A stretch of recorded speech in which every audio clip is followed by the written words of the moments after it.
Have you ever considered how the nuances of language can impact global business success? Well, today I've got a very special guest joining me. His name's Steve Rotter. He's the Chief Marketing Officer at a company called DeepL, and he's going to be sharing how their specialised AI translator is revolutionising communication around the world.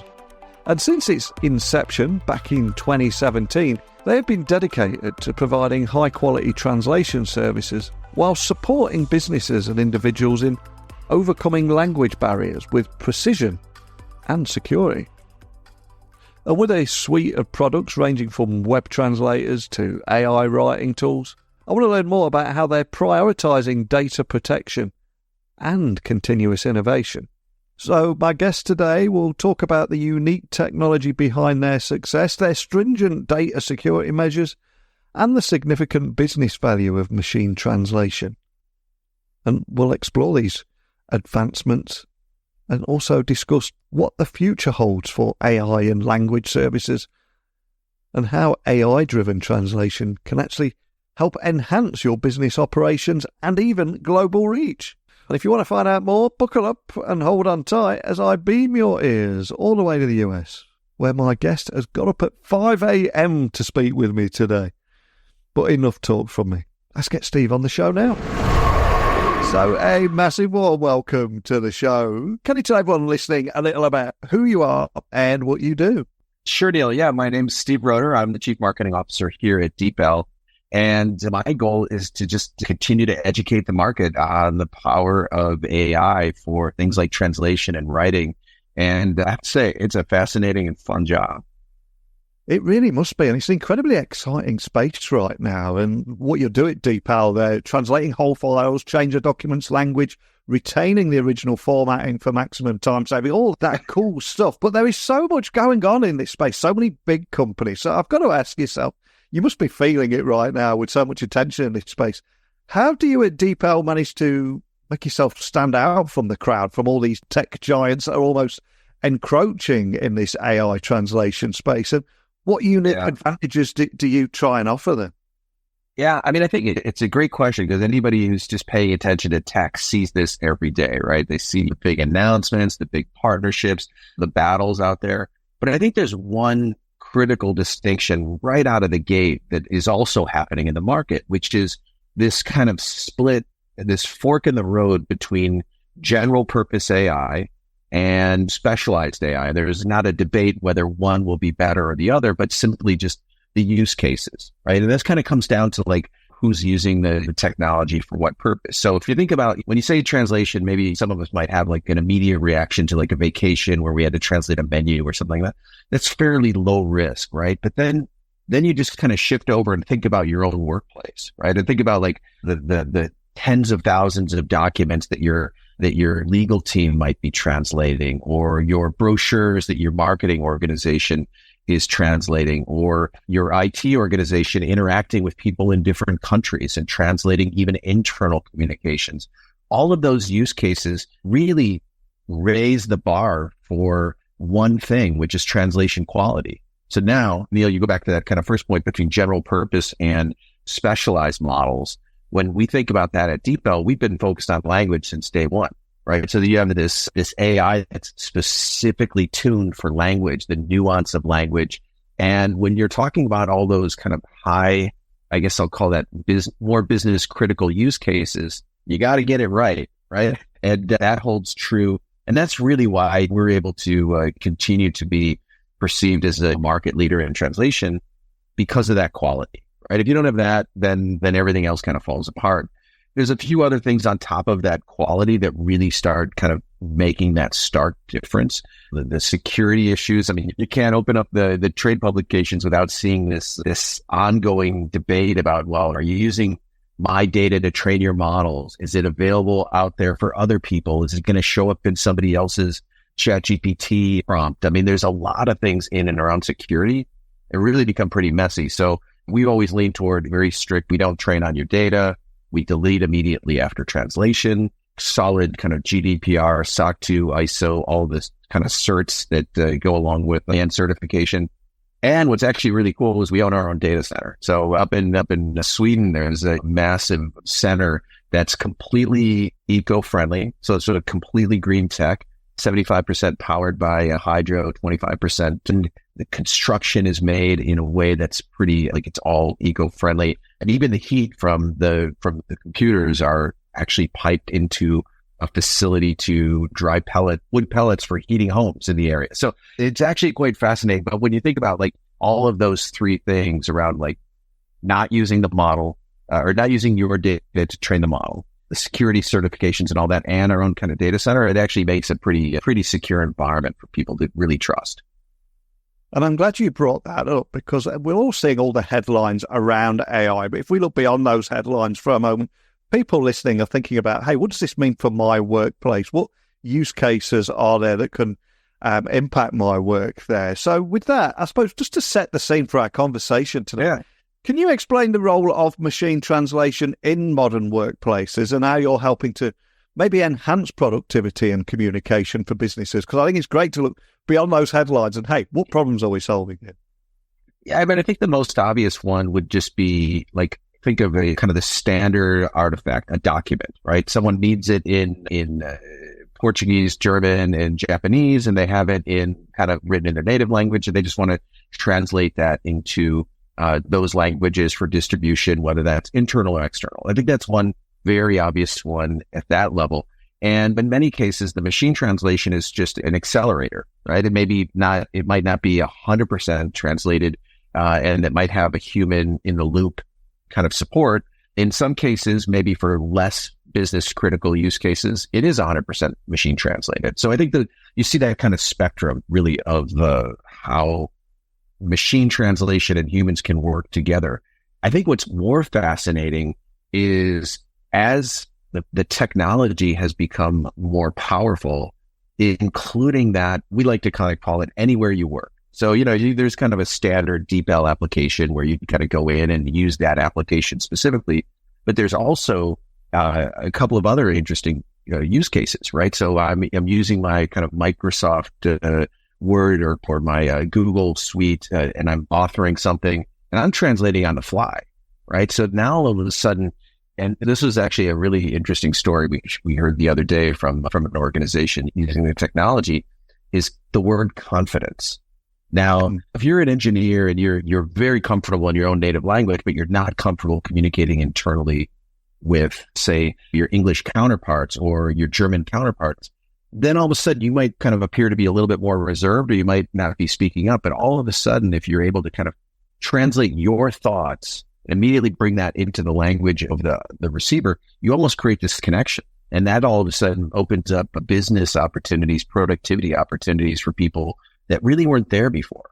So there's a couple of, I guess I'll say, the obvious use cases, but then some of the more nuanced ones that come with that translation being available anywhere you work. So last example of that is actually applications that are already out there. So lots of organizations have dozens, 50, 60, 70 enterprise applications running. With our technology, there's an API to kind of connect those systems to this translation capability. So you could extend, if you imagine, your customer service and support chat capabilities to the world, right? You could extend your external facing e-commerce site to the world, right? So there's a lot of capabilities that when you start communicating with people in their own language, opens up a lot of doors for companies to really grow. And if we were to look back in time 5 to 10 years ago, the IT tech projects, etc., always had a bit of a reputation for coming in over budget and beyond their expected days. Oh, really? I've never heard that before. But I like to think that those days have changed a little bit, and every tech project now it's pushed for things like ROI. What business value is it offering? Especially when businesses are challenged with doing more with the same or even more with less. So on that side of things, what measurable business impacts and ROI are companies experience by integrating AI translation services like DeepL into their operations? Any value adds that you can share here? Yeah, there are lots of them. I mean, I'll go back to your first question though, Neil, which is this kind of this massive growth of some of these very popular foundation models, whether it's OpenAI or Anthropic or so forth. You just have this pressure in the marketplace. And I'm sure you hear this from the IT organizations all the time. They're feeling pressure from their boss. They've got to do something. We've got to do something around AI.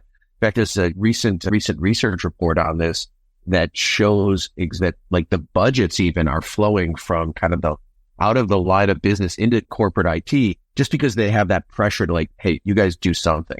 The problem that they're now facing is, okay, now what? I've got to do something. I've got my boss yelling at me to do more with AI, but I've got to find something where I don't just like have this 18-month big bang project that doesn't yield any results because the world's going to change in that time anyway. So when we think about like language, it's a really just perfect use case for getting started. This is what we tell in our organizations all the time that we work with is like, look, just get started because this is a proven use case where you can add value in days and weeks. So it really comes down to this kind of time to value equation. Now, back to the ROI, I mean, you look at the business results. I mean, you're talking about like a 90% reduction in time. So if you got Joe doing like manual translations and now he's going to do this with some kind of machine translation technology, well, you've just freed up a lot of his time, right? And again, when we think about the impact of that on the workplace, manual translations is not something that is, it's creating opportunity, but it's slowing organizations down. So if you can do that a lot faster, think about a typical boss yelling at his team like, hey, we've got to get into this new market faster, or we've got to launch this new product by Thursday, or we've got to get this new product design out to the manufacturers by, the end of the month. Like all of that time pressure, put that and you kind of make it easier because of this machine translation capability. So time to value really, really is kind of the big driver for adoption. But if you look at the ROI on that, it's recent report we did with Forrester, they quantified this for us. It's like a 340% ROI, right? So some of these numbers are pretty staggering, but it doesn't take long to figure out like, oh yeah, I can see how that would be the case, because if you're taking 90% of the time out of a business process, it pays for itself pretty quickly. Wow, that's a phenomenal stat. And if we dig a little bit deeper on that, how do your tech and translations tools, how do they better support things like global growth and internationalization for businesses that are also looking to expand their reach by leveraging this technology? Yeah, I mean, it immediately, I mean, imagine you're a medium-sized business and maybe your core markets are like a couple of countries in Europe and you're like, hey, I'm really doing great in Germany and I'm doing great in France, but I really want to reach kind of Southern European markets or the Nordics, or even I want to expand into Asia. Just the thought of that for a business can be a little bit daunting because you start thinking about all the things that you need to do. Well, my website needs to be in that language, and now I need to have my customer support documentations. It took me 9 months just to build them in English. Now I got to do it. All of those things become barriers to getting stuff done. With machine translation, with DeepL, you take all that friction out of the process. So now all of a sudden, the opportunity to grow globally for organizations, you've reduced those barriers to entry significantly, right? So that's one of the biggest areas that we see is just you kind of take those big challenges, because a lot of times the product is something that could work well in any particular geography. It's really just those other barriers that make it difficult for organizations to expand. Now, the other kind of the flip side of that is that's kind of the external facing. How do you grow and globalize your customer base? The other is just globalization of within employees. One of the big use cases we see is actually internal communications, right? So all of a sudden, I just can't like pop up into a completely different country and start selling my product. I need people there. Well, how am I going to communicate with them? Do I have expectations that they all speak perfect English or French or whatever my native language is? Yeah, probably not, right? That's going to be another barrier. So that's one of the things we see is just the ability to communicate internally. We had an interesting conversation the other day with one of our customers, and they're like, yeah, we got people sitting on our internal meetings completely checked out because they don't really understand what's going on. Well, imagine all of a sudden if you're able to kind of make that communication cleaner and more appropriate, those employees feel like you care about them. They're like, oh, wow, these guys took the time to actually speak in my own native language. They want me to know what this new strategy is. They want me to know what this is. So yeah, a lot of ways that this is opening up doors for globalization. And of course, it's almost law that 15 minutes into any business conversation around AI, we have to talk about compliance and security measures, etc. So what compliance and security measures do you implement to protect things like sensitive data, corporate data during translation activities. And why do you think these factors are so crucial for companies? It's a fairly obvious answer, of course, but it must be a question you get asked a lot. Yeah, I mean, it's fascinating, right? Because the world of, and especially the kind of the larger AI companies, it's probably our best advertising for security, right? Because you look at all of these lawsuits and all of these kind of things going on in the market about you're trading on my data and all that. As I mentioned earlier, we don't really do any of that, right? So we're deleting the data on translation. We're not training our models based on customer data. So all of that gives them a sense of trust and security in the process. But there's one other element that's actually quite fascinating that we encounter with some of our very, I guess I'll call it the business critical use cases is imagine, right? You're going to do, let's say you're leading the merger between two important companies, right? The kind of Wall Street Journal, Financial Times level news. Now, you've got to translate that communication, that press release, those announcements in multiple languages, but you can't send that out to 5 different organizations to do that translation because of the confidential nature of that announcement. So now all of a sudden the ability to translate that using a machine that's completely secure, you're not having like 5 different agencies and different people touching that sensitive information. You've completely eliminated your ability for that information to leak out.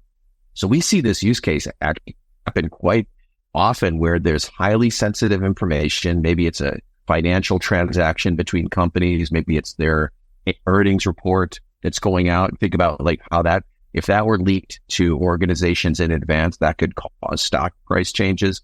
New product design. So you've got your design team maybe working in one part of the world. They're working with a manufacturer in another part of the world. Translating that into multiple languages could cause leaks within security. So there's lots of kind of, I guess I'll call it sensitive information use cases that we're starting to see as well. And of course, this year alone, we're seeing so many advances in AI, whether it would be around text, audio, and even video now. So how do you see your business model evolving? Are there any potential changes in the road ahead? I appreciate you might not be able to share too much. Let me just pull up a visual of the roadmap. No, look, I love this market because it's moving incredibly fast. I mean, I just joined DeepL earlier this year, to be honest. And even in that time, there's been so many new innovations, new languages that the companies rolled out, new markets. We're at 60 markets now. And one of the things that's been a recent innovation, and I'll share, just in the last couple of weeks, we launched a completely new product focused on writing.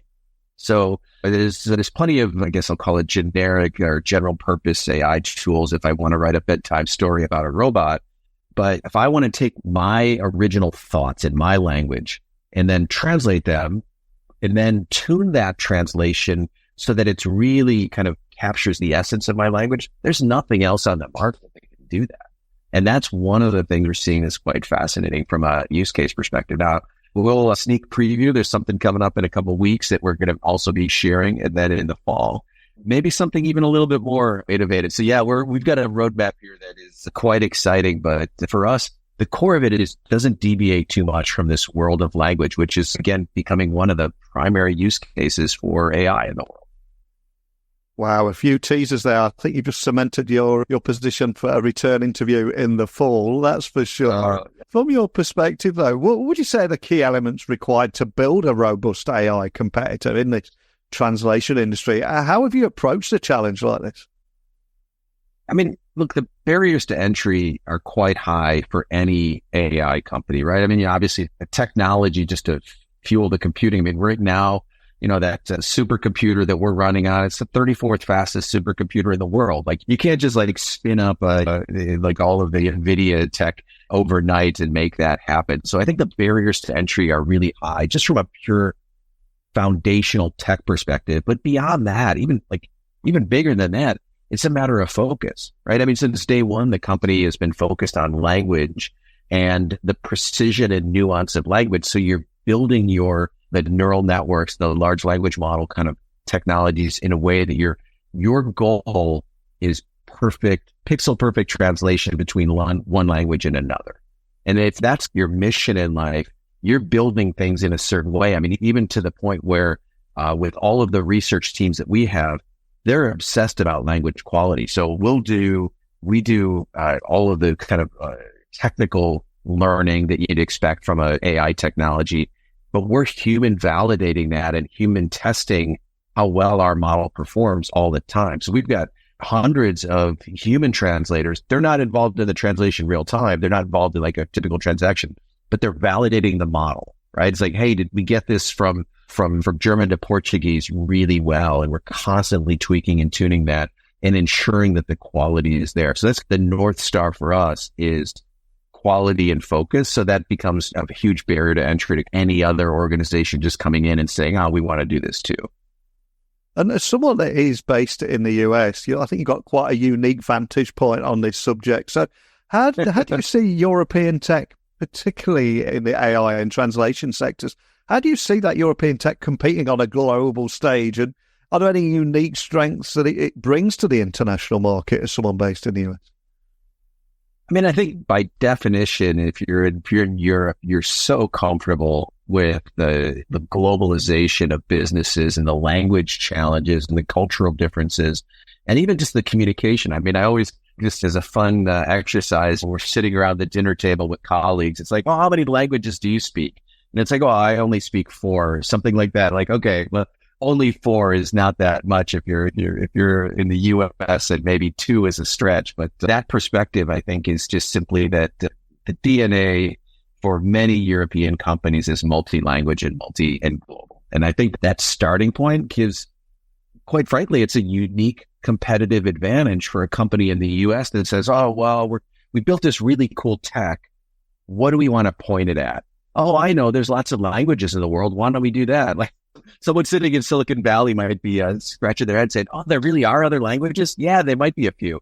Let's see if we can point our AI at that. That's just not the case in Europe. You're kind of like born and bred with this kind of global mindset and multicultural, multi-language.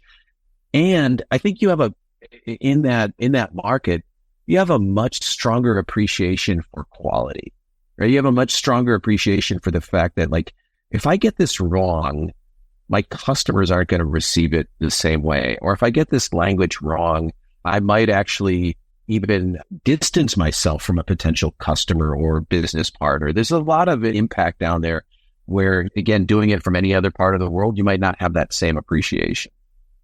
Yeah, I was at a tech conference in Helsinki recently, and I heard somebody say a great line on stage. It said, in Europe, we can't innovate as well as the US, so we regulate. I think there's a certain element. Yeah, there might be a little bit of truth in that, but I also think that that innovation is going to come in very different areas. And I think, again, going back to what we kind of chatted about at the onset, that this fork in the road around kind of general purpose AI and very function specific, specialized AI, I think that's going to be a big theme in the years to come. And I think you're going to find organizations all around the world that have a unique either perspective or regional kind of expertise, leveraging AI in a way that is something that, regardless of the big tech companies and no matter how many billions and trillions they throw at infrastructure, they're still not going to be able to compete because they don't have that value. And that we found that ultimately it's that business value that's driving adoption. I saw something, listening to something yesterday about this, where you had these kind of AI tourists, if you will, where, yeah, and the concept was quite simple. It's like, okay, I'm out because I can make a cool avatar, but I'm not going to come back and use it every month. I'm just going to literally like come in and then pop out.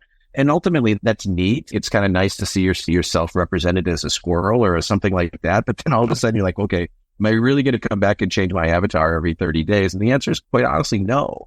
Yeah. Right? But then you kind of contrast that with like this idea of ongoing business value. Well, certainly translation is one of those things that it's like, it's going to stick. You're not going to just use it once. You're going to say, oh, wow, this really made my life easier. I have lots of things I need to translate in my business role. I'm going to keep using it. 100% with you. And I think something else that every listener is feeling right now is that real pressure on us all to be in a state of continuous learning. So as someone right in the heart of this space and having to evolve and adapt in almost real time to the trends around you, where or how do you self-educate to keep up to speed with this constantly moving pace of technology? I could recommend a great podcast. So Yours. So, no, I mean, seriously, I think one of the things I encourage everybody in my team and even personally is, this is almost like your diet or your exercise regimen. You're not going to do it once a month and expect results. So, I mean, my only advice is find a couple of really good trusted sources and make that like a daily part of your, or at least every other day, and make it something where you're immersing yourself, because it is changing very quickly, right? New research coming out, new models, new technologies. And ultimately, I think for all of us in the marketplace, not just in tech, just general, this is a tipping point. I mean, this is a shift. I mean, they say, well, the next industrial revolution or something like that. Some of those might be hyperbole, but some of it might be very much we're looking at a very different world and how people interact with technology, and being in front of that, I think it is a good opportunity for just about anybody in the marketplace. Well, I love chatting with you today. And for anyone listening, just wanting to dig a little bit deeper on exactly what you do at DeepL, explore some of the topics we discussed today, connect with you or your team, or ask a question, where would you like to point everyone listening? Yeah, I mean, connect with me on a place like LinkedIn would be great. Ask questions and send a note. That would be fantastic. I'd love to kind of point you in the right resources. Certainly, if you just go to deepl.com, you can just actually try it out. But, we've kind of have that, I guess I'll call it that minimalist interface in many ways, where it's like, okay, I just want to get to the product and try it. That's a free all the time kind of translation. And if you find that it's helping your business, then of course there's paid versions and trial versions and things like that. But you just want to go try it out and say, oh, wow, this is really amazing how well it does. That's one of the things we hear all the time. I mean, I share these stories because I think to me, it's ultimately why we're here. But we did a product launch just a couple of weeks ago, and we went to Japan, we went to Seoul, and we did an interview. You just sit down with a journalist, and you don't really know what's going to happen in that interview. And the very first thing that journalist said was, I want to thank you. He was thanking our CEO. And we're like, oh, okay, why is that? And apparently, as he told that story, it was that a couple of years ago, this big news story broke. The Fortune 500 CEO was part of this story, and it was a big announcement for them. And all his colleagues used Google Translate, and they got the story wrong. And he used DeepL, and he got it right. He goes, I want to thank you, because this was kind of a career-changing moment for him, in that, like, he got the story right. As a journalist, you don't want to mess those things up.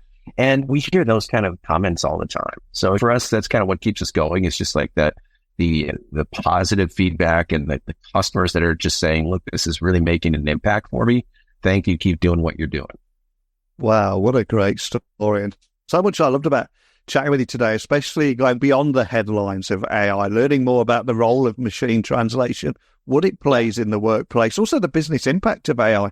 How can the benefits of AI be quantified? What ROI are companies already seeing today? That is the magical side of this for me. And thank you for shining a light on it today. Thank you very much, Neil. It's been great chatting. And look forward to hearing more from you. So how can specialized AI redefine your approach to language and communication? As we heard from Steve today, I think their commitment to high-quality translation and robust data security is helping to transform the way businesses interact globally. And by offering precise translations and ensuring data privacy, they're not only enhancing productivity, but also helping foster inclusivity and global expansion. So huge thanks to Steve for an insightful discussion today. I think the future of AI in language services is bright with innovations like this, and their AI writing tools and enhanced enterprise solutions on the horizon too. But what are your thoughts on the impact of AI in your business communications? How do you see specialized AI shaping the future of translation? Please share your perspectives by emailing me, techblogwriter@outlook.com, X, Instagram, LinkedIn, just at Neil C. Hughes, nice and easy to find. Let's keep this conversation going. But I'm nearly out of time now, so please stay connected for more episodes where I will keep trying to uncover the latest in tech innovation and how it generates business value, delivers ROI on those tech projects, and much more. But more than anything, keep exploring, stay curious, and I'll be back here bright and early tomorrow morning. So I'll speak to you all then.